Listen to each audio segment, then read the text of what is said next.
Hi అండి. Winter సీజన్‌లో వేడివేడిగా మిరపకాయ బజ్జీ తింటే సూపర్‌గా ఉంటుందండి. నేనైతే ఇప్పటి వరకు ట్రై చేయలేదు. ఫస్ట్ టైం ట్రై చేశాను. మా సైడ్ మిరపకాయ బజ్జీలంటే ఇష్టం లేని వారు ఉండరు. నేను మార్కెట్‌లో అయితే బజ్జీలు వేయటానికని సెపరేట్‌గా మిరపకాయలు తీసుకొచ్చానండి. కొంచెం లావుగా ఉండేవైతే అస్సలు కారం అయితే ఉండవండి.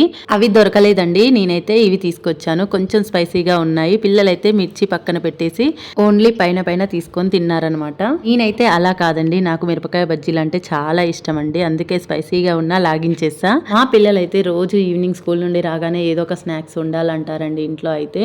అలా అని రోజు ఏదో ఒకటి చేస్తూ ఉంటామన్నమాట. కాకపోతే ఖాళీగా ఉన్నా కదండి అనేసి చేస్తూ ఉన్నాను.